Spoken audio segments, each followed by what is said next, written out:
After 10 years of marriage, you stop sweating the small stuff. Who forgot the coffee pot?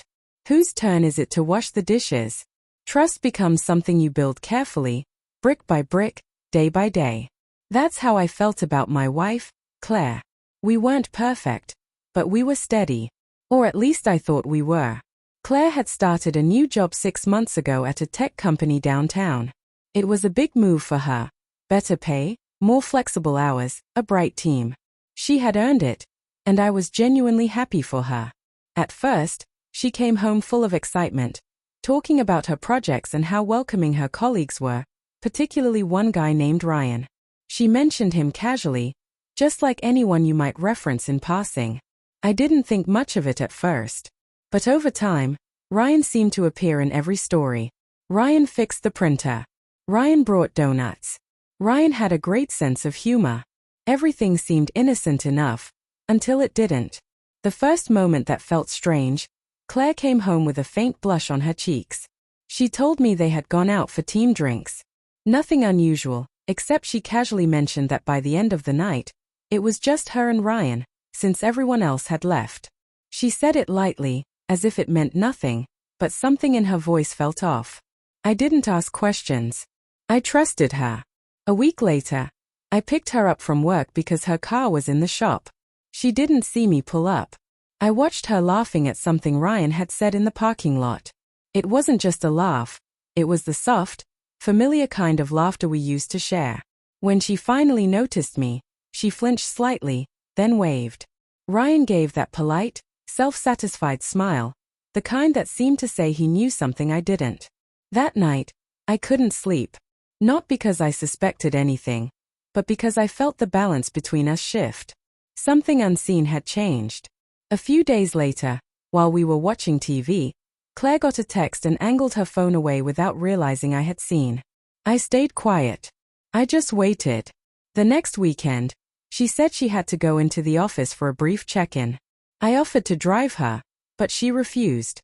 It'll only be an hour, she said. 2 hours later, curiosity got the better of me.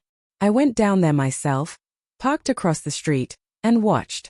15 minutes passed, then 20. No sign of her. Then I saw them, Claire and Ryan, walking out together, laughing. She wasn't carrying anything work-related. They seemed far too at ease with each other for mere co-workers on a Saturday. I didn't confront them. I didn't make my presence known. I went home and waited for Claire to come back. That evening, she acted completely normal. She kissed me hello, made dinner, and asked about my day. I played along at first. When we finally sat down, I asked her gently, "Claire, do you think Ryan likes you?" She froze mid-bite. "What do you mean?" she asked, her voice suddenly cautious. I continued, "Does he flirt with you?" She sighed and rolled her eyes. "You're overthinking it. He's just friendly." Friendly. The word lingered in the air, heavy and uncertain. I nodded, pretending to accept it, but decided to give Ryan a chance to reveal his true colors. The following Monday, I stopped by her office with lunch unexpectedly. Claire wasn't at her desk, but Ryan was. "Hey," I said, smiling as I placed 2 sandwiches in front of him. "I thought I'd surprise my wife." He blinked, clearly caught off guard. "Oh, she's in the meeting room," he said. "Perfect," I replied. "I'll wait." He shifted uneasily, hands in his pockets, a flicker of guilt crossing his face. I leaned in casually. "You're Ryan, right? The guy who makes her laugh." He chuckled nervously. "Yeah, I guess. She's great to work with." I smiled. "Good. Because she's married and loyal. Misunderstandings can be costly." His face paled. "Of course. I'd never." "Good," I interrupted. "Because some mistakes cost more than people expect." Claire returned just as the tension reached its peak. "Ethan, what are you doing here?" "Bringing lunch," I said calmly. "And meeting your coworker." The silence between them said it all. Nothing had happened yet, but the spark was there, waiting. That night, I spoke the truth. "I saw you 2 last Saturday," I said softly. "I saw the way he looks at you and the way you let it happen." Her eyes filled with tears immediately. Ethan, nothing happened. I swear, she said. I know, I replied. But it was close. She broke down, apologizing repeatedly, insisting it was just tension she hadn't realized she was enjoying.